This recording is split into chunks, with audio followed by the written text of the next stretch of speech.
నమస్తే. ప్రస్తుతం మనతో పాటు ఉన్నారు జ్యోతిష్యం, వాస్తు నిపుణులు, అలానే శ్రీ విద్య ఉపాసకురాలు శ్రీమతి జయప్రద గారు. నమస్తే అండి. నమస్తే అమ్మ. శ్రీమాత్రే నమః. జయప్రద గారు, ఒక్కొక్క నక్షత్రం గురించి చాలా వివరంగా తెలియజేస్తున్నారు మీరు. నెక్స్ట్ మనం భరణి నక్షత్రం గురించి మాట్లాడుకుందాం. భరణి నక్షత్రం జాతకులు ఎలా ఉంటారు? తప్పకుండా. భరణి నక్షత్రం జాతకులు ఎలా ఉంటారంటే వీళ్ళు చాలా సంతోషంగా, ఆనందంగా, సుఖంగా ఉంటారు. ఎందుకంటే ఈ నక్షత్రానికి అధిపతి ఎవరు? శుక్రుడు. ఈ నక్షత్రం ఉండేది మేషరాశిలో, కుజుడు అది ఒక అనుగ్రహంతో ఉంటుంది. అంటే కుజ శుక్రులు ఇద్దరు కలయిక అనుగ్రహం వీళ్ళ మీద ఉంటుంది కనుక ఏ పనైనా వాళ్ళకి అనుకూలంగా మార్చుకోవడంలో వీళ్ళు ముందుంటారు. తర్వాత వీళ్ళు మాటలతో ఎదుటి వాళ్ళని అది మైమర్పిస్తారు, మెస్మరైజ్ చేస్తారు, మాయ చేస్తారు. మైమర్పిస్తారు. ఇంకే మనం అనుకోవచ్చు మీరు అన్నట్టుగా మిస్మరైజ్ చేస్తారు. అంటే దీంట్లో మనం చాలామంది భరణి నక్షత్రంలో తీసుకుంటే వాళ్ళ గొంతు చాలా బాగుంటుంది. వీళ్ళకి చాలా మంచి స్ట్రాంగ్ బేస్ వాయిస్ ఉంటాయి కదా చాలామందికి. ఇది భరణి నక్షత్రం వాళ్ళకి. ఆ నక్షత్రం వాళ్ళకి చాలా బేస్ వాయిస్ ఉండి చక్కగా మాట్లాడుతుంటే స్పష్టత, అంటే ఏ ఒక్క పదం కొన్నా వాళ్ళకి రోల్ అవ్వకుండా చక్కగా వస్తుంది అనమాట. సో దాంట్లో వీళ్ళకి చాలా అదృష్టమైన చెప్పుకోవచ్చు. మంచి ఉచ్చారణ ఉంటుంది, మంచి గాత్రం. అవును. అయితే వీళ్ళలో చాలామంది సింగర్సు. సో రాణించగలరు అనే రంగాల్లో ఎక్కువ అంటే సింగర్స్గా, తర్వాత రైటర్స్గా బాగుంటారు. తర్వాత మ్యూజిక్ విషయంలో కొత్త కొత్త కోణాలు కనిపెట్టే వాటిలో ఈ భరణి నక్షత్రం వాళ్ళు. అంటే మ్యూజిక్ ఒక రకంగా కాకుండా డిఫరెంట్గా వాయిస్తుంటారు చూడండి అప్పుడప్పుడు మనకి. సో ఈ మ్యూజిక్ కాకుండా మంచి అది స్టార్టింగ్లో కొంచెం ఇబ్బంది అనిపించిన తర్వాత అందరికీ నచ్చుతుంది. అలాంటి వెతరంలో అంటే పరిశోధనలో వీళ్ళు ముందు ఉంటారు అనమాట. అంటే ఏదైనా పరిశోధన సాధించడంలో శోధిస్తూ ఉంటారు ప్రతి విషయాన్ని.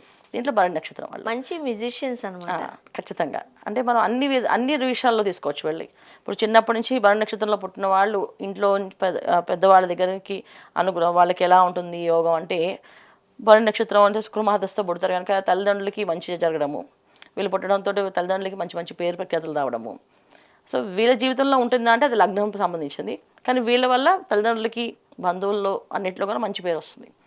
సో అందుకని వీళ్ళ భరణి నక్షత్రం వాళ్ళని ఎక్కువగా విద్యావంతులు, విద్వాంసులు అని రాసుకోవచ్చు అనమాట. బాగా చదువుకుంటారు కూడా, వీళ్ళు బ్రహ్మాండంగా చదువుతారు, తెలివితేటలు ఉంటాయి, బాగా ఉంటాయి. అంటే తెలివితేటల కంటే కూడా చదువు మీద ఎక్కువ శ్రద్ధ, ఆసక్తి ఎక్కువ ఉంటుంది. ఏ విషయమైనా శోధించడం అంటే ఇష్టం కదా వీళ్ళకి. అందువల్ల ఏంటంటే చదువు మీద ఎక్కువ ఆసక్తి ఉంటుంది. కొంతమందికి జ్యోతిషంలో పిహెచ్డీలు చేసేవాళ్ళు ఉంటారు. కొంతమంది వేదం మీద, వేద శాస్త్రాల మీద, దాని మీద శాస్త్రాల మీద, దాని మీద ఎక్కువ అనుభవం తెలుసుకోవాలని చెప్పి దాని మీద చదివే వాళ్ళు ఉంటారు. అంటే ఇందులో వేద పండితులు ఉన్నారు, శాస్త్రవేత్తలు ఉన్నారు. ఇలా మనం చూసుకుంటే చాలామంది ఉన్నారు. యాక్టర్స్, డాక్టర్స్ కూడా ఉంటారు ఇందులో. అంటే వాళ్ళకి చిన్నప్పుడే లగ్నానికి సంబంధించిన వాళ్ళకి ఏది ఇంట్రెస్ట్ ఉంటే దాంట్లో వాళ్ళు మంచి రంగంలో రాణిస్తారు. దాంట్లో భరణి నక్షత్రం మనకి ఇప్పుడున్న విషయాలు తీసుకుంటే సాఫ్ట్వేర్ రంగంలో అడ్మిన్స్గా, హెచ్ఆర్స్గా మంచి వర్క్ చేయగలిగే సామర్థ్యత ఉన్న వాళ్ళగా, పని చేయించగలిగిన వాళ్ళలాగా ఉండగలుగుతారు ఖచ్చితంగా. ఇప్పుడు ఈ నక్షత్రానికి లగ్నం కూడా కలిసి రావాలి, ఖచ్చితంగా కలిసి రావాలి. ఓన్లీ నక్షత్రం ఒకటే ఉంటే సరిపోదు. నక్షత్రంలో గుణగణాలు ఇవన్నీను. అయితే చాలామంది అంటారు చూడండి, మీకు ఇంత టాలెంట్ ఉంది కదా కానీ ఎందుకు మీరు రాణించలేకపోయారు అని అడుగుతుంటారు కదా. సో అది అదృష్టం అనమాట. సో అదృష్టం అనేది మన లగ్నం.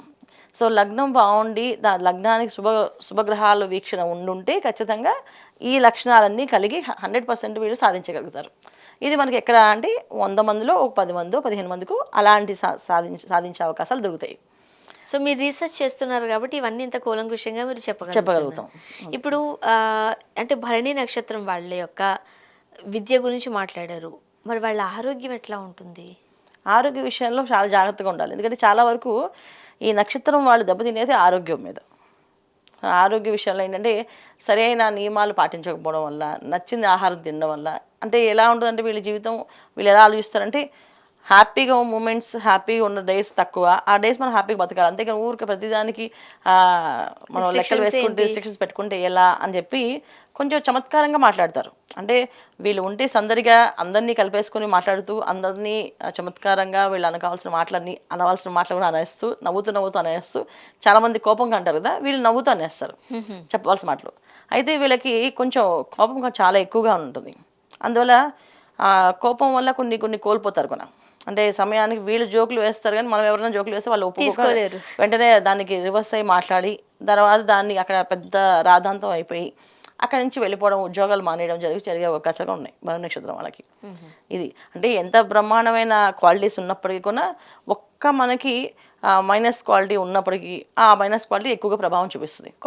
అంటే కాస్త కోపగ్రస్తులే వీళ్ళు. చాలా ఎక్కువ, హుహు. కాస్త కాదు చాలా ఎక్కువ ఉంటుంది. సో మరి ఇంత కోపం ఉన్నప్పుడు ఆబ్వియస్లీ లైఫ్ పైన, ఫ్యామిలీ లైఫ్ పైన ఎంతో కొంత ఎఫెక్ట్ పడుతుంది.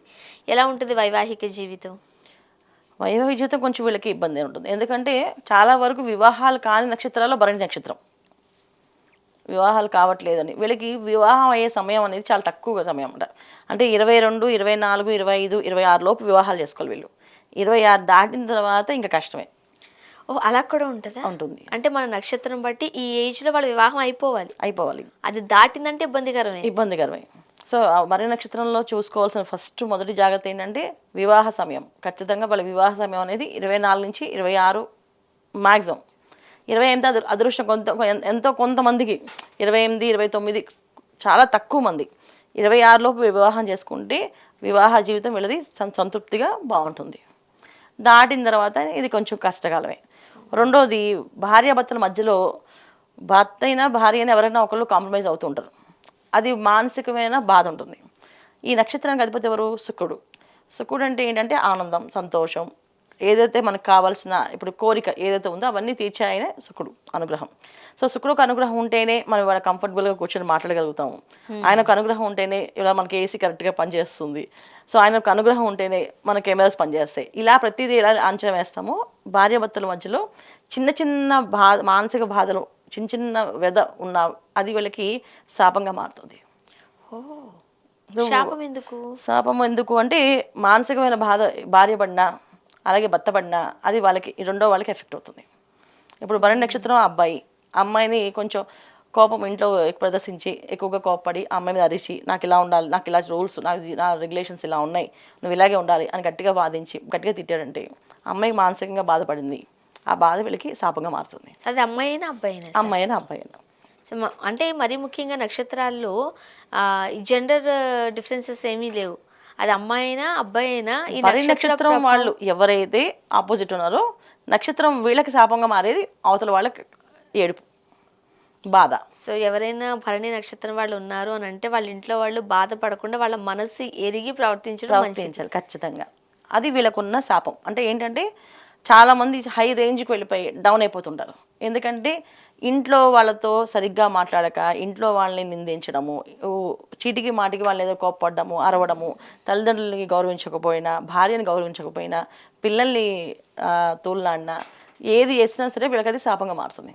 ఇది వీళ్ళకున్న మేజర్ ప్రాబ్లం. వీళ్ళ స్వభావం ఎట్లా ఉంటుందండి? స్వభావం చాలా మంచి స్వభావమేనా, మంచివాళ్ళే, చాలా మంచివాళ్ళు. ప్రతి విషయాన్ని అనుకూలంగా ఎదుటి వాళ్ళకి ఏది నచ్చుతుందో అది చేద్దాం ప్రయత్నం చేస్తారు. కానీ ఇంట్లో మాత్రం సొంతంగా వీళ్ళు ఎలా ఉండాలో అలా ఉండాలనుకుంటారు. సో ఇంట్లో కొంతమంది చండశాసనాలు అంటాం వీళ్ళని.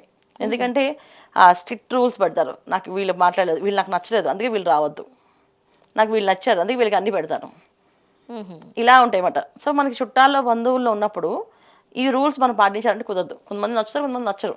మరి ఇలాంటి వాళ్ళు వ్యాపారం చేయాలా లేకపోతే ఉద్యోగం చేసుకోవాలా కామ్గా? వీళ్ళు ఖచ్చితంగా ఉద్యోగాల్లోనే ఎక్కువ మంది ఉంటారు. కానీ కొంతమంది వ్యాపారాలు చేస్తారు. ఎందుకంటే వీళ్ళకి కొంతమంది లగ్నాలు బాగున్న వాళ్ళు వ్యాపారంలో చాలా ఫెచ్చింగ్ ఉన్న వాళ్ళు ఉన్నారు. అంటే చాలా హై రేంజ్కి వెళ్ళి మళ్ళీ డౌన్ అయిన వాళ్ళకు ఉన్నారు. సో ఎందుకంటే వ్యాపారం కలిసి వస్తుంది, ప్రొఫెషనల్గా కూడా ఉంటారు వీళ్ళు. కాకపోతే వీళ్ళకున్న కొంచెం మూర్ఖత్వం ఉంటుంది. ఆ మూర్ఖత్వాన్ని తగ్గించుకోవాలి. ఆ మూర్ఖత్వం తగ్గితే వీళ్ళ అదృష్టాన్ని ఇంకా మనం ఎవరు కూడా పట్టలేము. అంటే ఆ మూర్ఖత్వం తగ్గాలి అని అంటే దేవి ఆరాధన, దేవత ఆరాధన, దేవుళ్ళను పూజించాలి. కాబట్టి ఏ దేవుణ్ణి పూజిస్తే మంచిది, ఎలాంటి పరిహారాలు పాటించాలి? ఖచ్చితంగా ఇంట్లో ఉండే జీవిత భాగస్వామితో ప్రేమగా ఉండాలి.